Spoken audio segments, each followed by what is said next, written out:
नमस्कार। आपके कार्यक्रम सीधा संवाद में आपका स्वागत है। मैं हूं सुधांशु रंजन और इस सप्ताह हमारे मेहमान हैं जाने माने समाजवादी नेता और जदयू के राष्ट्रीय अध्यक्ष शरद यादव। शरद जी, आपका स्वागत है इस कार्यक्रम में। अभी जो मुहिम है आप लोगों की, जो पुराने समाजवादी दल जो हैं, मतलब एक ही पार्टी से अलग अलग मतलब टुकड़ों में बटे फिर साथ आने की मुहिम चल रही है, ये आप बताएं कि ये बार बार आरोप लगता है कि समाजवादी जो हैं वो बहुत दिन साथ नहीं रह पाते हैं, बहुत दिन अलग नहीं रह पाते हैं, तो इसी रूप में लोग उनको उसको देख रहे हैं कि फिर वो साथ आएंगे, फिर एक साल में झगड़ा होगा, फिर अलग हो जाएंगे। ऐसा है कि आपके जो सवाल है उसके दो हिस्से हैं। एक तो अभी जो लोग आए हैं जो सहज और सरल तरीके से साथ आ सकते हैं वो बैठे हैं। देश तो बड़ा है लेकिन ये जरूर है कि 6 पार्टी ने बैठ के हम लोगों ने संकल्प किया कि बड़ी पार्टी बनाई जाए, जैसी थी पुरानी पार्टी वैसी पार्टी बनाई जाए, जो परिस्थिति उसके अनुसार। तो इसलिए ये जो एकता का जो अभी सिलसिला शुरू हुआ वो शुरू हुआ है। जो संभव था आसानी से बैठ सकते थे वो बैठे हैं। देश में और लोगों से भी बातचीत करके इसको बड़ा एक शक्ल देना है।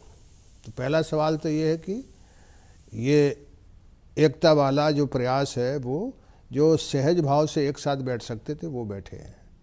दूसरा सवाल आपने ठीक पूछा, हमारे बारे में और कोई क्रिटिसिज्म हो नहीं सकता। हमारा पूरा जो आंदोलन है उसमें जो लोग रहे हैं वो बेदाग लोग रहे हैं, उन पर कोई उंगली नहीं उठा सकता। हाँ, आपने जो कहा कि वो एक साथ इकट्ठे नहीं रह पाए। अब जिस समय हमारा कंट्रीब्यूशन देश के इतिहास को मोड़ने में कहाँ कहाँ रहा है। डॉक्टर लोहिया पहली बार आए पार्लियामेंट में तो गरीब के हक में जो बहस है तो जवाहरलाल जी को जवाब देते नहीं बना। उन्होंने क्या कहा, तीनाना बना। मैंने तीनाना आमदनी है जो सबसे गरीब आदमी लाचार बेबस, बड़ी चर्चित बहस है लोकसभा की। चर्चित बहस। इसके बाद सम्मिलित सरकार किसने बनाई? सम्मिलित सरकार किसने बनाई? लेकिन आप अगर वहां से शुरू करते हैं तो गैर कांग्रेसवाद का नारा लोहिया ने दिया।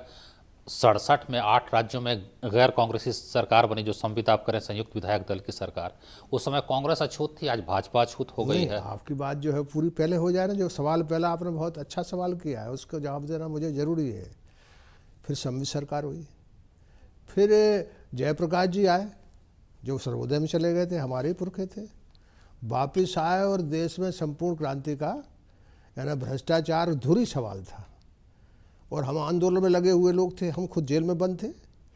हमको जेल से ही जयप्रकाश जी ने 74 में खड़ा किया था। फिर देश भर में 7 इमरजेंसी लगी। इमरजेंसी के बाद ये सारी पार्टियां लड़ रही थी वो एक की गई, यानी इसलिए कि देश के लोकतंत्र का खेती लाक कर दिया गया था। जब खेती नहीं रहे तो फसल कहाँ लाएंगे? इसी तरह से करप्शन के मामले, यानी जयप्रकाश जी हों, चाहे लोहिया जी हों, चाहे आपके मधुलमय, मधु दंडवते, जॉर्ज फर्नांडीज, नाथ पई, फिर इसके बाद पिछले कई वर्षों से इनके बाद नहीं रहने के बाद हम कितने मुद्दे उठाए। 2G हमने उठाया, कॉमनवेल्थ हमने उठाया, कोल हमने उठाया। हाँ नहीं शरद जी, आप पहले प्रश्न का जवाब दे रहे थे तो इधर की बात हुई ना कि समाजवादियों का क्या योगदान है, लेकिन पहले प्रश्न का जवाब कह रहे थे कि साथ रहना और अलग होना। हाँ नहीं, ठीक बात है। यानी देखिए, जो लोग खड़े होते हैं दुनिया में कहीं के इतिहास में चले जाइए, जो खड़े लोग होते हैं, और खास करके हमारा देश तो बहुत विकट है, अंतर विरोधों से भरा हुआ है। तो हमारे अंदर ये जरूर है कि हमारी एकता खंडित होते रही है, लेकिन जब संकट आया तो हम एक हुए हैं। हम लड़ाई में तो एक रहते हैं, सरकार में जब जाते हैं तो हमारे अंदर दुर्गुण है कि वो हम अलग अलग फिर हो जाते कहता है अहंकार का टकराव बहुत होता है समाजवादियों में। अहंकारी लोग हैं, ठीक है। नहीं, ये उसकी व्याख्या हो सकती है, उस पर आर्टिकल लिखे जा सकते हैं, लेकिन इस देश के इतिहास को बदलने में 68 वर्ष वाले में और 42 के आंदोलन में इस देश में कोई हमारा जो इस देश को बनाने में जो योगदान है उसे भी याद करना चाहिए। हम पर और कोई आरोप तो लग नहीं सकता। ये कैसे करें? आरोप तो भी बहुत लग रहे हैं। आपने डॉक्टर लोहिया का नाम लिया, डॉक्टर लोहिया तो सबसे ज़्यादा परिवारवाद का विरोध करते थे, आज सारे समाजवादी घनघोर परिवारवाद में लगे हुए हैं, चाहे वो लालू यादव हों, मुलायम सिंह यादव हों, ओम प्रकाश चौटाला हों, इनकी परिवार की राजनीति है पूरी की पूरी। आपने बात ठीक बताई। आज जो परिस्थिति बनी है, हम पीछे की सब चीज़ें याद रखेंगे। हम नहीं कह रहे कि संपूर्ण विचार को लेकर हम आगे बढ़ रहे हैं। आज जो है वो जैसे इमरजेंसी लगी थी। आज संकट ये है कि आपने कभी दुनिया की धरती में किसी आदमी ने ये कहा है कि गांधी को मारने वाला अच्छा आदमी है? यानी ये तक कहा कि राष्ट्रभक्त है वो, और वो भी कौन कह रहा? वापस ले लिया वक्तव्य। नहीं, कौन बोल रहा? वो एमपी बोल रहा। भाई ये किसी ने बोला हो और वापस लिया हो, इतिहास में बताइए। पूरी धरती में कोई एक आदमी नहीं जो देश दुनिया के इतिहास का एक बड़ा आदमी है, जो यूनाइटेड नेशन से लेकर दुनिया में सबसे ज़्यादा माना जाता है। तो बताइए ऐसा कभी हुआ था? कोई ने कहा कि जवाहरलाल को मारना चाहिए था, गांधी जी को नहीं मारना चाहिए था? किसी ने कहा ताजमहल के बारे में आज तक, चाहे वक्फ बोर्ड वाले हों और चाहे ये हिंदू वाले हों? शरद जी, आप भाजपा की आप आलोचना कर सकते हैं, वो आपका अधिकार है, उसके बारे में मुझे कुछ नहीं कहना है। लेकिन पहले आपके अपने जो लोग हैं, जो भी साथ आने की मुहिम है, जो ये कहा जा रहा है कि हम कोई मोदी से डर करके साथ नहीं आ रहे हैं, हम तो राष्ट्रहित में साथ आ रहे हैं। चुनाव के पहले एक मुहिम हुई तीसरे मोर्चे की, असफल हो गई वो मुहिम। खुद लालू जी ने कहा कि ये कुछ नेताओं का अहंकार था जो सफल नहीं इसको होने दिया। उन्होंने नाम नहीं लिया, लेकिन हम लोग समझ रहे थे कि वो किन की ओर इशारा था। अब चुनाव के बाद तो निश्चित रूप से यह कहीं ना कहीं भाजपा की सफलता का भय है। भय भी एक गुण है आदमी का। वो भय देश के खातिर है कि जिस तरह का विचार, जिस तरह के काम चल रहे हैं कि माइक जो है उस पर रैली बुलाई जा रही है, कह रहे हैं कभी सामंतों में, राजा में, आपके दबावों में सबका यानी सब मुगल सल्तनत रही, कभी प्रेम पर बंधन हो सकता है? मोहब्बत पर कभी बंधन लगा है? सारे सिनेमा तो मोहब्बत पर बन रहे हैं। सारे जितने से बड़े बड़े नावलिस्ट जो है वो मोहब्बत पर आ रहे हैं। ये धरती में पहली बार हुआ है कि लव जिहाद। लेकिन लव जिहाद पिछले 6 महीने से ठीक है ज़्यादा चर्चा में, लेकिन ये तो 2-3 साल पहले जब आप भाजपा के साथ थे उस समय भी ये बातें आ रही थी। ना यानी एक बात जारी है कि हमारे साथ और अटल जी के अडवाणी जी के बीच में जो करार था कि विवादास्पद मुद्दे सब परे होंगे, उसमें एक एब्रेशन हुआ है, वो गुजरात का हुआ है। और मैं अटल जी के पास इस्तीफा देने चला गया था, इस्तीफा दे आया था। उन्होंने कहा रुको, मैं जा रहा हूँ, मैं तुमसे ज़्यादा आहत हूँ।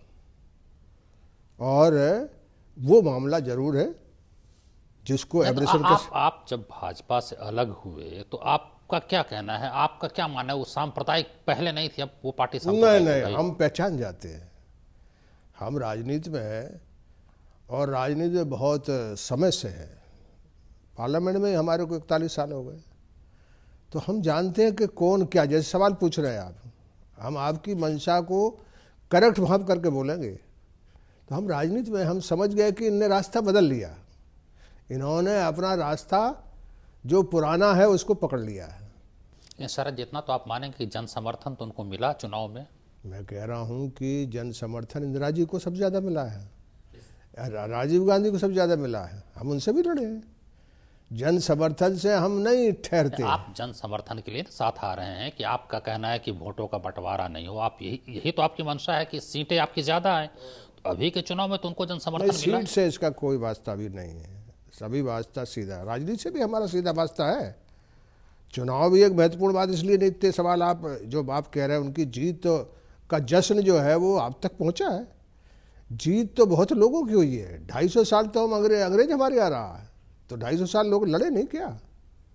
इसी तरह ये आए हैं। हमारी राय है कि जिस तरह से इन्होंने वादे किए थे, इन्होंने कहा था कि हम काला धन लाएंगे, इन्होंने कहा था कि 200 करोड़ हाथ है, यानी यंग इंडिया है, ये जवान इंडिया है। ये रोजगार के मामले में रोड में बताया।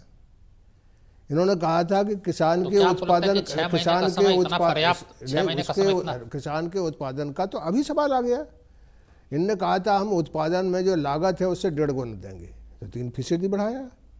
इन्होंने सारी जगह सारे सूबों से कह दिया खबरदार बोनस बद देना। तो हम तो पहचान गए। ये 6 महीने का समय पर्याप्त मानते हैं कि मूल्यांकन क्यों नहीं सरकार का मानेंगे? हो जाए? क्यों 6 महीने में सरकार बनने के बाद तो ऐसा पीरियड होता है कि लोगों को सुकून मिले।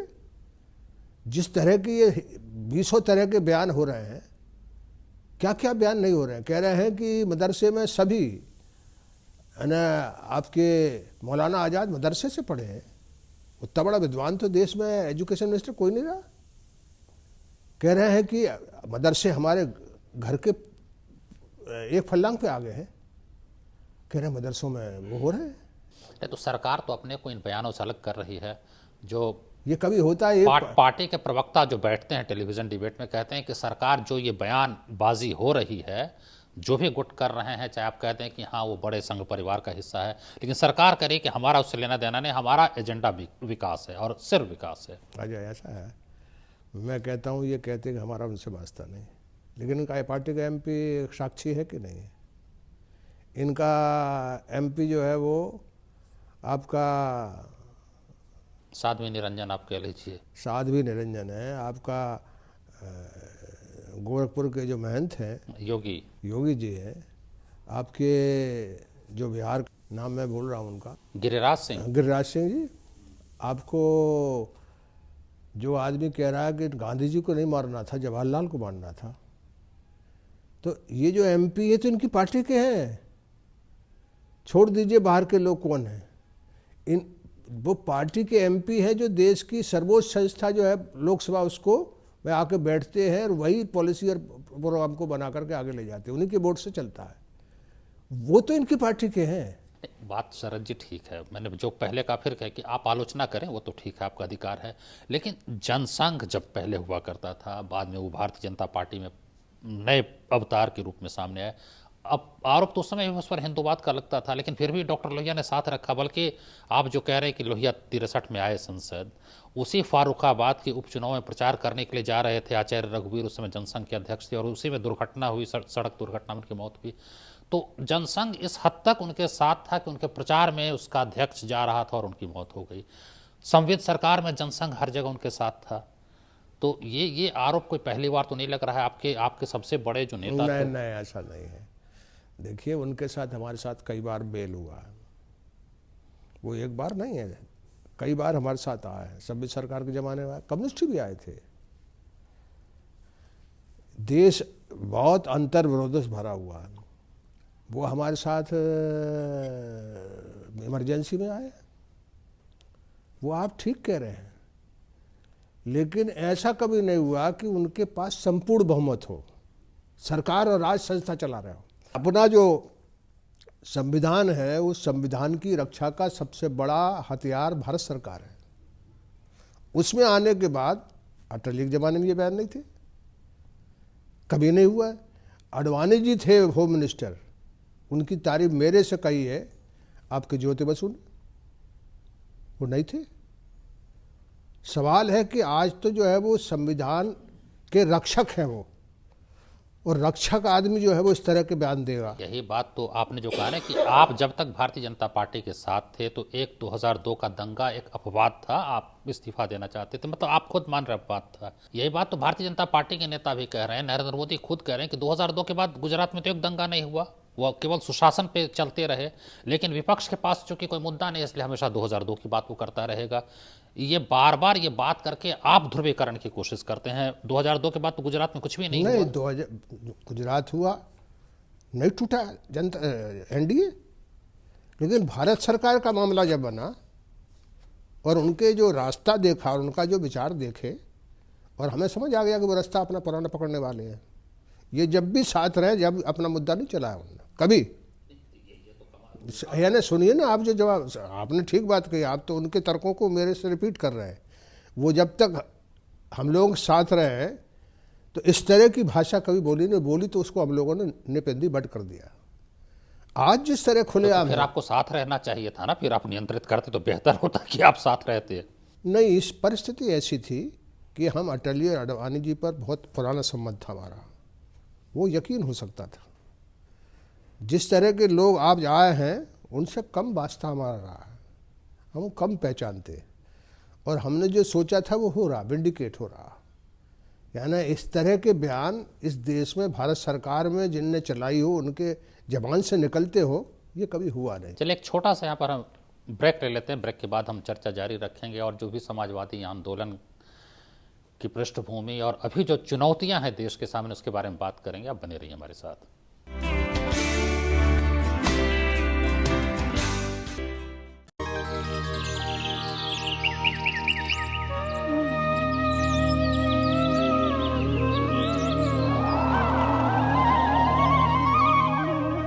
मैं तो सीधी सीधी बात करने वाला आदमी हूँ कि जिस जगह पे सत्य है वहाँ खुदा है, जिस जगह पे अहिंसा है वहाँ ईश्वर है।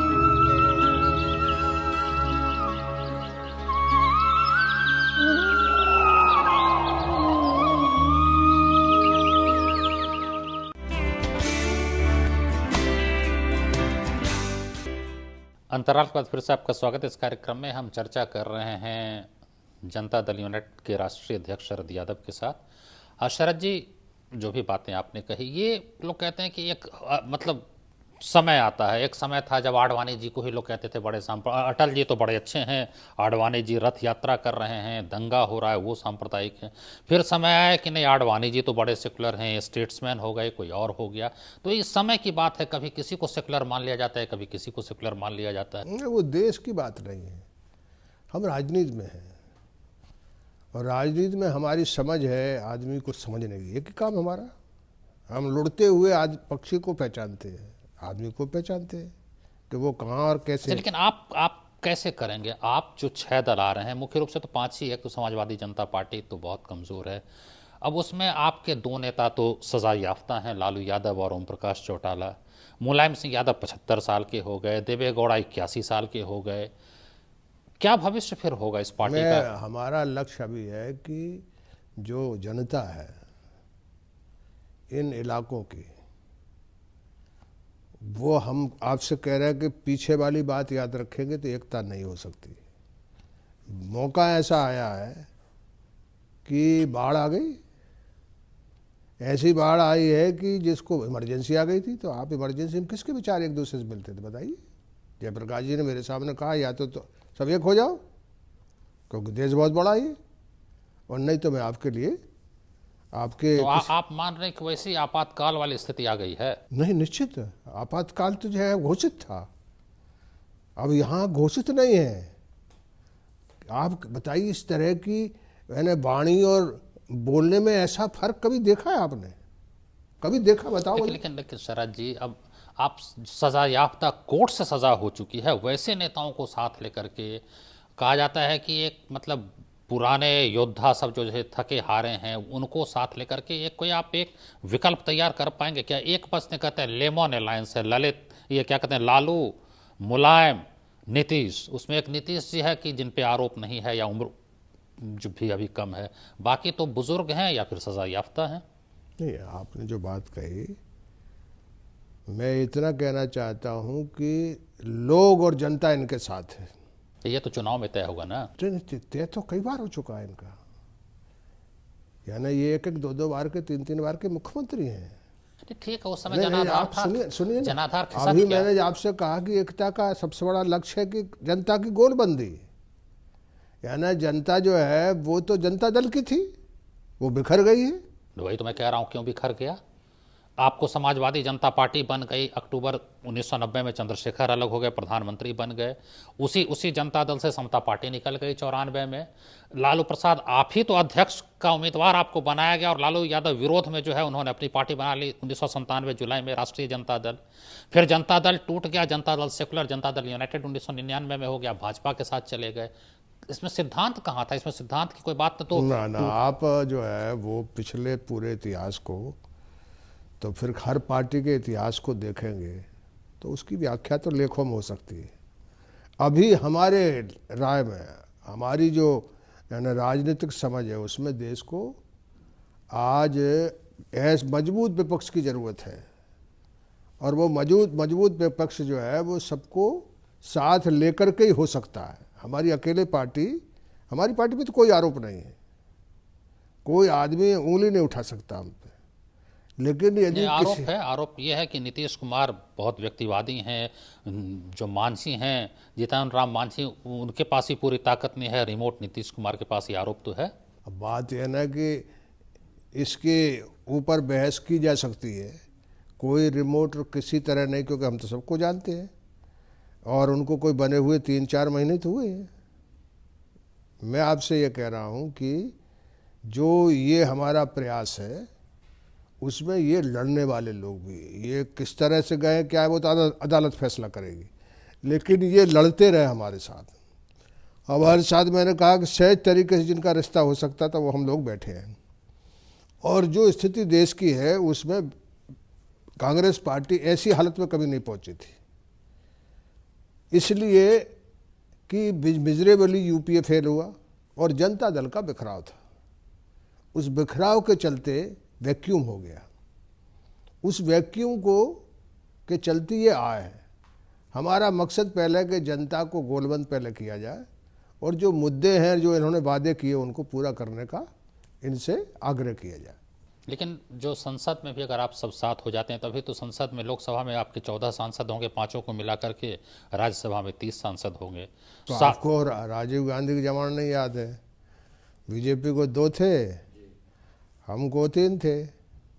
हाँ तो बीजेपी को भी सुनिए तो ना, लेकिन राजीव गांधी जो है वो इनसे ज्यादा बहुमत था उनके पास।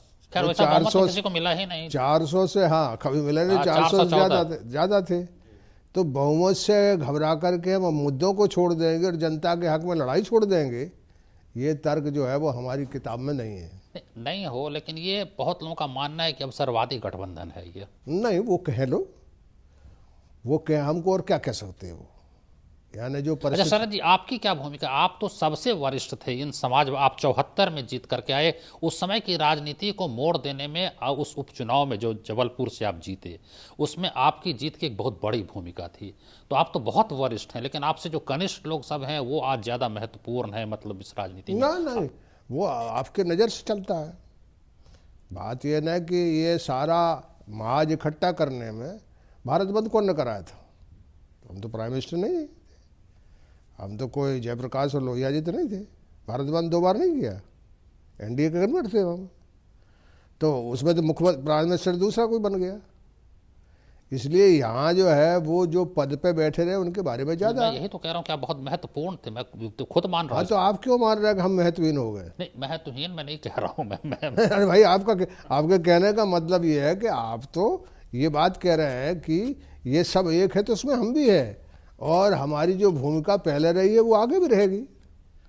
ये सब हमारे साथी है, इसमें ये नहीं है कि आप इनको बनाने में कभी हमारा योगदान रहा है और कभी कभी इनका हमको बनाने में योगदान रहा। तो ये कोई यानी व्यापारियों की दुकान तो है नहीं कि इसमें हिसाब लगाया जाए किसने, आपने क्या खाया था, हमने क्या किया था।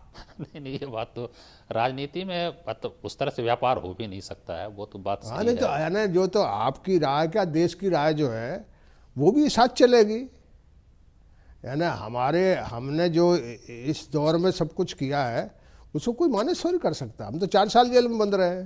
नहीं, बात बिल्कुल से, आप पुराने समाजवादी हैं, लेकिन शरद जी आप ये तो मानेंगे जो समाजवाद था असली, आचार्य नरेंद्र देव, जयप्रकाश नारायण, डॉक्टर लोहिया, क्या आज आप मानते हैं कि आज के समाजवादी भी उसी तरह के समाजवादी हैं? नहीं, इसमें जो है वो जो लोग एलिवेट हो गए उनके नाम जानते हैं आप। गांधी के बाद यदि किसी आदमी का सबसे ज़्यादा ज़मीन पर धरती पर मानने वाले लोग हैं तो उत्तर भारत से लेकर दक्षिण भारत में डॉक्टर लोहिया के लोग हैं। आप चले जाइए कहीं भी, आप छोटी छोटी दुकान बैठ जाएंगे। मैं तो खुद नाम ले रहा हूँ, उनका नाम तो मैं कह रहा हूँ ना आपसे कि गांधी जी के प्रति ममता और प्रेम से और मोहब्बत से भरे हुए लोग हैं, लेकिन लोहिया और जयप्रकाश के लिए भी ऐसे लोग मिल जाएंगे आपको, तो उनकी संख्या बहुत बड़ी है। वही मैं कह रहा हूँ कि जो, अरे अच्छा, उनके चलते ये सब आंदोलन आगे बढ़ता है। हमारे जैसे लोगों को सपोर्ट किसका मिलता है? इन्हीं लोगों को मिलता है। वही बात है ना, मतलब कहते हैं भटक गया वो परिवारवाद, भ्रष्टाचार, इस तरह में जब फंस जाएगा तो फिर वो समाजवाद रह नहीं पाता है वो फिर। नहीं, मैं आपसे कह रहा हूँ कि जनता तो आपको तकलीफ नहीं, पुराने समाजवादी आपको नहीं, तकलीफ मैं तो आपसे निवेदन कर रहा हूँ कि जनता का तो कोई दोष नहीं है। जो जनता किसी के साथ भी है वो तो निर्दोष है। आप ये बताइए कि हमारी जो जनता दल है वो 1 गया, 2 गया, 3 गया, 9 जनता दल हो गए। तो पहली काम तो ये है कि जो हमारा इंस्ट्रूमेंट है उसको हम मजबूत करें। अच्छा, ये साथी हैं हमारे, अब उनके साथ हमारा काम करने का अनुभव बहुत पुराना है, तो जो सहज भाव से विचार से भी वो हमारे साथ, यानी पिछली बार 10 साल हम जब रहे लोकसभा में, तो ये सब लोग हमारे साथ नहीं खड़े हो जाते थे। जब भी हम कोई मुद्दा उठाए हैं तो इनके अंदर तो वो है। तो पार्लियामेंट के अंदर जो लड़ाई होती थी तो बीजेपी के जितने मेंबर थे उतने हमारे इधर जो नॉन बीजेपी के मेंबर थे। तो कोल ब्लॉक है, आपका 2G है, आपका कॉमनवेल्थ है, आपका बावे है, आपका बाबा था वो, उसको कौन ने बंद करवाया? चलिए, आपके नेता क्या तय हो गया? मुलायम सिंह यादव ही होंगे? नहीं, ये बात अभी नहीं है ना, उनको जिम्मेदारी दी है कि सबको साथ में। आ रहा है कि नई पार्टी का नाम समाजवादी जनता दल होगा और मुलायम सिंह यादव अब ये को तो है, मैंने कहा ना कि हम जब कोई चीज़ बना रहे हैं तो उसके बारे में कई तरह की राय इधर उधर आ रही है, वो राय भी महत्वपूर्ण होगी, लेकिन अभी तो ये है कि कैसे प्रोसेस करें, कैसे आगे बढ़ाएं, उसमें लोग कहते हैं फिर तो वो बिहार में अभी यही तय होना है कि लालू यादव फिर अगले, मतलब लालू यादव तो खैर सजा याफ्ता हैं, उनकी पार्टी का मुख्यमंत्री होगा, राबड़ी देवी या फिर नीतीश कुमार। ये तो ये समस्याएं तो सबके बीच में है। जब बीजेपी में तय हो रहा था तो कितने दिन तक ये चला, उसके इतिहास में उसको नहीं जानते आप क्या? उनसे बात करेंगे तो आप उनसे पूछेंगे। ये समस्याएं हैं, लेकिन इस समस्याओं में संगत बिठा करके आगे ले जाना, राजनीति में इस देश में शायद इतना विसंगति से भरा हुआ कोई देश नहीं है। तो कठिनाइयां हैं, उन कठिनाइयों को पार करना है, ये संकल्प हम लोगों का है। शरद जी, बहुत धन्यवाद चर्चा में शामिल होने के लिए। और ये थे जनता दल के अध्यक्ष शरद यादव, जिन्होंने विस्तार से बताया समाजवादी आंदोलन से लेकर की तमाम चुनौतियां। आप अपने सुझाव और प्रतिक्रिया में भेजिए sudhanshuranjan@hotmail.com और हमारा पता है सीधा संवाद, कमरा संख्या 511, टावर बी, दूरदर्शन भवन, कॉपरनिकस मार्ग, नई दिल्ली 110000। नमस्कार।